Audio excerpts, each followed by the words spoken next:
Recently, HP released the HP Spectre 13. It touts it as being the world's thinnest laptop. Hi, my name's Andrew, and this is our review of the HP Spectre 13. Let's find out if it lives up to the hype. Let's find out if it's a buy or a don't buy.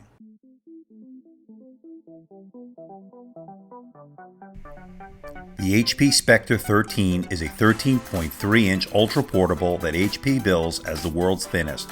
Let's see if it lives up to the hype. Let's see if it's a buy or a don't buy. What you get under the hood is an Intel Core i7-6500U, 8 GB of RAM, 256 GB of SSD storage.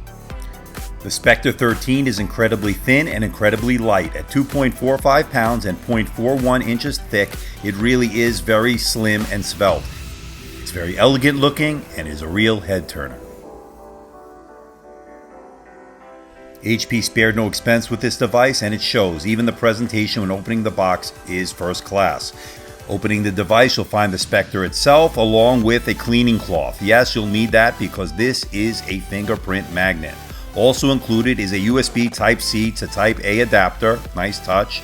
And also included in the box is a faux leather carrying case or faux leather sleeve for you to carry the HP Spectre 13 around town. As far as ports are concerned, you get 3. There's one USB Type-C over here,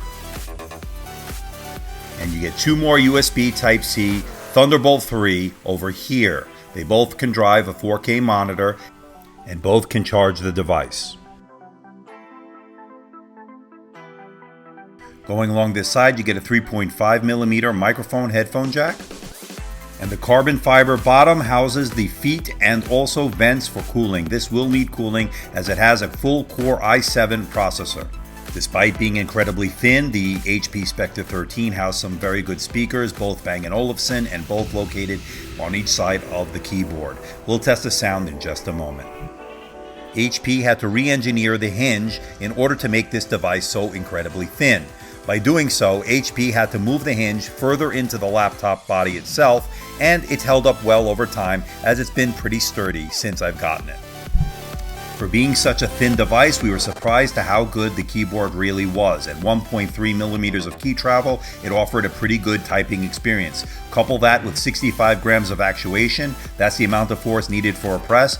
Typing was a pleasure on this device. We liked the fact that it was also backlit, and due to the copper color keys, it gave off like a pinkish hue, a really nice effect. As much as we loved the keyboard, the trackpad was very disappointing, especially coming from the HP Spectre X360, which we just reviewed. At 3.75 by 2.15 inches, it's a smooth trackpad with glass on it, and it did performed somewhat okay, but the responsiveness left much to be desired, and scrolling was not quite as we expected. Very disappointing, especially since there's no touchscreen. And speaking of the display, the Spectre 13 has a 13.3-inch Full HD display with a resolution of 1920 by 1080. It gets pretty bright at 359 nits and has 100% sRGB. The only problem is this device does not have a touchscreen, and with a subpar trackpad, this was a problem. The screen itself is excellent with excellent viewing angles, good color representation, but it is not quite as good as the QHD screen of the HP Spectre X360. As far as performance is concerned, this did very well. On the Geekbench 3.0 test, it did a 2975 on the single-core score and a 6265 on the multi-core score.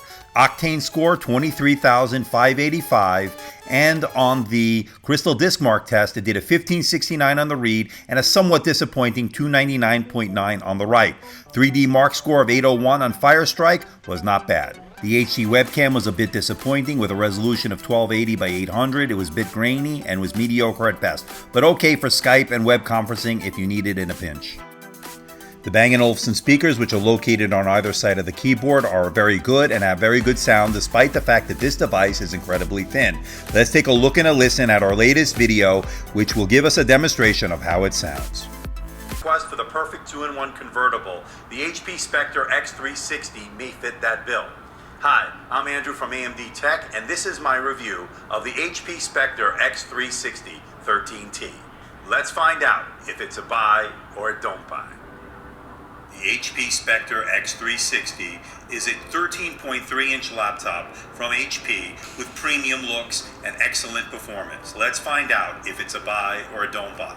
What you get is an Intel Core i7 6500U variant, 8 gigs of RAM. So as you can hear, the sound was pretty good on this device, and though it wasn't quite as good as the HP Spectre X360, it did well in its own right, especially given the fact that it is so incredibly thin. I'm very surprised at how good those speakers were.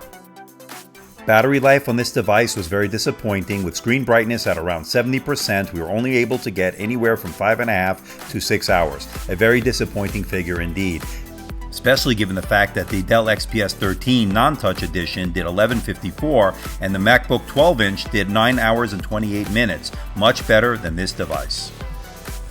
So is the HP Spectre 13 a buy or a don't buy? Does it live up to the hype that HP's been touting about this device as being the greatest, thinnest device in the world? Is it worth the price tag? The answer is no, it's a don't buy. And the reason is, although I love its beautiful looks with its beautiful gold chrome accents and its carbon fiber body and aluminum construction, this really doesn't live up to the hype. I don't like the screen. The fact that it's a full HD screen, although it is a very good full HD screen, it should have been a QHD screen like its brother, the HP Spectre X360. And without a touchscreen and a subpar trackpad, this is not a good recipe for success. It's hard for me to recommend this, especially since the poor battery life that I was able to achieve with this device. There are a lot better alternatives out there, such as the Dell XPS 13 non-touch, which gets much better battery life, or even the 12-inch MacBook, which only has one port, but has better battery life and a better screen. That is all dependent on whether or not you want to use Mac OS or not. But overall, it is a don't buy. So what do you think about the HP Spectre 13? Do you think it's worth the price tag, and do you think it's worth all the hype? I think I'm going to take a pass, but I'm curious to know what you think. Please leave a comment in the comment section below. Let me know what you think of this device. I have a very special unboxing and review coming very soon to AMDtech. It's the Xiaomi Mi Notebook Air. It's a 12.5-inch MacBook Air competitor that is coming all the way from China, and I'm looking forward to unboxing it because I like some of its specs, I like its price, and I like the fact that it has a small form factor, a very MacBook-like form factor. I'm looking forward to unboxing that and bringing the review to you very soon. Also coming very soon is the second installment of our new series here at AMDtech, Is It Still Worth It?, where we take a look back at the tech that was released over the past year or so and see if it's held up well over time, see if it's still relevant today. Up next is the Spectre X2 by HP, the 2-in-1 Surface and Surface Pro 4 competitor that we unboxed and reviewed 6 months ago. Let's see how it's holding up, let's see if there's been a price drop, and let's see if it's still relevant today. Stay tuned for that coming very soon. So please hit the like button, please subscribe, please share this video. Please leave a comment in the comment section below. Let me know how I'm doing. Let me know if there's a device or something out there you want me to review. I will try to make that happen. So until next time, this is Andrew from AMDtech. See ya.